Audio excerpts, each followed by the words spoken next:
CBN, Café com Política.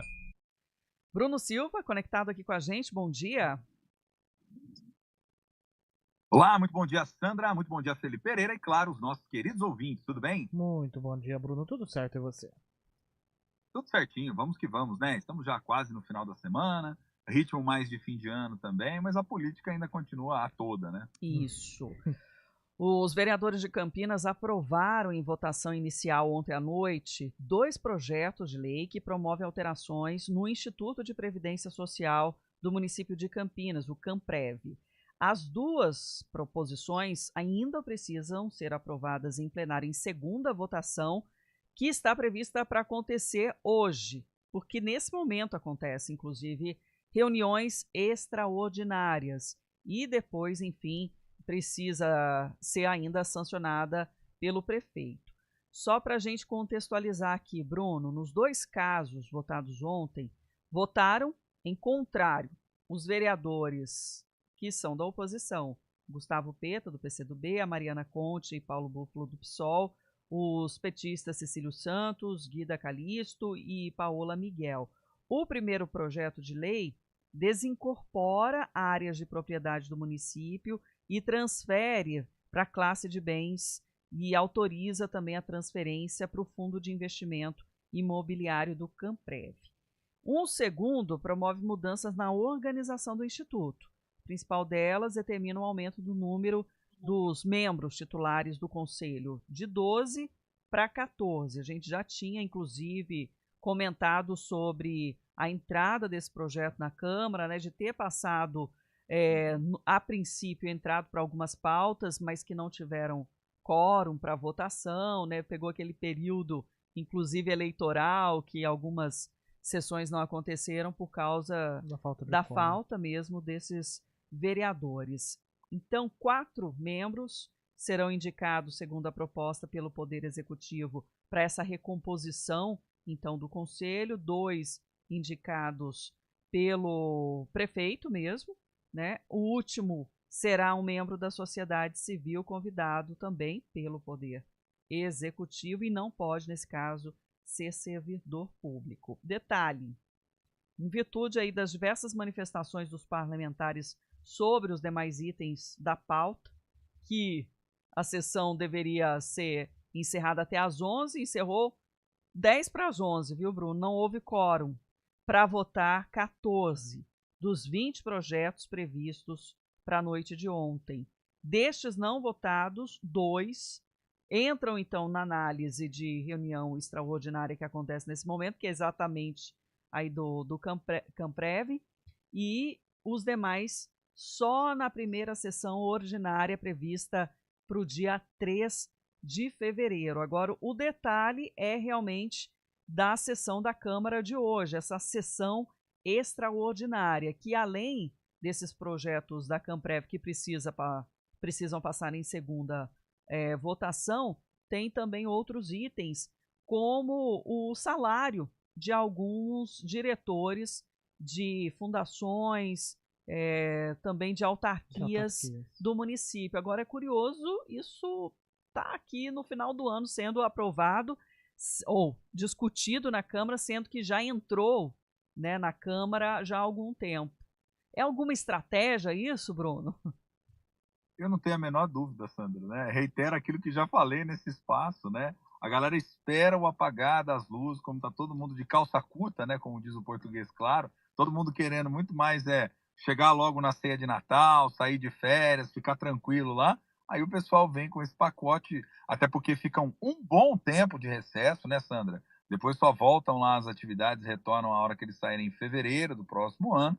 Então, o que acaba acontecendo? O pessoal está com pressa para poder aprovar as pautas, fechar o ano, né? E também tentar começar o próximo ano sem muitos desgastes. Ou seja, o Legislativo poderia ter feito um pouco antes essas votações, poderia ter ampliado a discussão antes, optou por fazer agora, tem que fazer rápido, por isso que, inclusive, a extraordinária, para não coincidir com o tempo ali do recesso parlamentar posterior, tendo eu acreditar que será aprovado, né? Parte das críticas, das discussões envolviam justamente os critérios para a escolha, né? No caso da CAMPREV, os critérios da escolha, a maior possibilidade de ingerência do poder público como um todo nessas definições das pessoas ali chave, a menor participação social, enfim, foi um pouco da lógica da queda de braço que se teve aí politicamente sobre o tema. Mas acredito que vai ser aprovado sem maiores dificuldades, salvo, obviamente, o posicionamento aí da oposição como um todo, que você já destacou para o nosso querido ouvinte, né?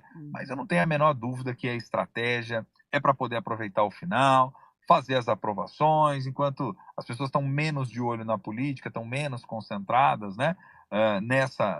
Nesse expediente em si, e mais concentradas em saírem de férias, né? Por isso que eu digo, a gente tem que ficar de olho, porque no final das contas ali são votações importantes. E você mesmo reiterou, são dezenas de itens que foram ficando. A gente sabe que tem sempre as homenagens, aquilo que é o mais corriqueiro, mas tinha temas importantes aí, como esse da Camprev, que vinha sendo discutido. Até então a gente tinha um orçamento, que era uma preocupação muito grande, porque já estava acabando o ano e não tinha ainda sido aprovado o orçamento de 2025. Agora, esse da temática da Camprev também ganhando atenção aí nessa sessão extraordinária de agora cedo.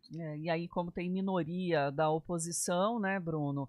Ontem eles aproveitaram o tempo que tinham, foram postergando aí, esticaram ao máximo, exatamente, para não votarem ontem, né? Inclusive já estava previsto para o dia de hoje essa pauta, então já tinha algum acordo ali dessa manobra política de não votarem na sessão ordinária e deixar para extraordinária de hoje, que aí pode arrastar também o dia todo, né? Vai depender da disposição deles aí para as discussões, porque não tem um limite de tempo como tem na sessão ordinária. E os vereadores vão entrar em recesso no dia 16. Então, segundona. Né? Assim, até o dia 15, no caso. Ou seja, teria que votar mesmo hoje, amanhã. Ou amanhã, né? É isso. Já que tem pressa, porque aí tem o salário de alguns diretores que já vão passar a receber a partir do dia 1º de janeiro. Então... o pessoal tá de olho ali no contra-cheque, preocupado, fazendo lobby, pressão, querendo saber se a coisa sai ou não sai, né, gente? Ou seja, 37 mil reais é o valor aí estabelecido para os diretores das autarquias e de fundações também. E aí precisa estabelecer exatamente esse valor para que eles possam receber, então, aí no novo mandato, né? Mas é isso, aí os vereadores mesmo continuam trabalhando ali informalmente, né? Mas para as discussões de pauta mesmo depois só em fevereiro. Aí fica só mais aquele trabalho do expediente, ali dos gabinetes da população, dos atendimentos, enfim, uma outra eventual prestação de conta que venha a acontecer. Mas no final das contas, né, Felipe Pereira, a galera tá preocupada de saber onde vai passar as férias em janeiro, né? Se vai dar para ir mais longe ou se vai ter que ficar um pouquinho mais perto, né? Isso sem contar aqueles que não voltam para a próxima legislatura, né? Que devem estar ali chorando nos gabinetes, abrindo a gaveta, despedindo, tirando as coisas, falando assim, obrigado, gaveta. E aqueles que vão ocupar esses espaços também, né? Porque esse reconhecimento de área também já acontece ali nos bastidores, viu, Bruno? Né? Até para aqueles que são novatos mesmos entenderem as regras, né? Da Câmara. Sem dúvida. Existe até um protocolo, né? Uma cartilha que eles recebem para também estudar antes do início dos trabalhos. Tem que pensar assim, é um momento de transição de maneira ampla, né? Inicialmente a gente falava, não teve transição em Campinas, né? Justamente porque você teve o mesmo governo, né? Mas você sempre tem um balanço ali, uma análise final, aqueles que vão ficar, os que vão sair, enfim, por aí vai. Então você tem a recomposição, vamos dizer assim, do governo com base nas novas correlações de forças políticas e naqueles que você deseja incorporar. Vamos lembrar que a gente sempre dá muita visibilidade ao secretariado, mas esses cargos, o que a gente chama popularmente de segundo escalão, aqueles que vão sendo distribuídos posteriormente, envolvem diretorias, né, coordenadorias, enfim, e assim por diante. Isso também é sempre muito importante. Há uma dança das cadeiras interessante que a gente tem que observar e, claro, há um interesse grande por parte do governo que esse projeto seja logo destravado, porque você vai trazer as pessoas, inclusive, num cenário que é um cenário que você quer dizer, olha, o cenário é esse, vai ganhar tanto, vai funcionar assim, da seguinte forma, né? É isso. Bruno, obrigada pela participação de hoje e até amanhã. Imagina, eu que agradeço, viu, Sandra? Um abração para você, abração pro Felipe Pereira, que eu não sei onde ele vai passar as férias, se mais longe, né, ou mais pertinho, né? Quando ele sair, um abraço a todos. Minhas férias estão longe ainda, só a semana do Tá Natal. longe? Só tá pensando aí na só o Natal, só. Vai sonhando, né? Já vai assim, já vai aquele balãozinho. Contagem regressiva. Um abraço, gente. Um abraço, queridos ouvintes. O Bruno fala, mas quem tá pensando nessa? É ele quem vai sair em janeiro. Eu também. Então, os dois. É o conchavo das férias. Vamos aqui. trabalhando enquanto isso, Pois gente. 10h52.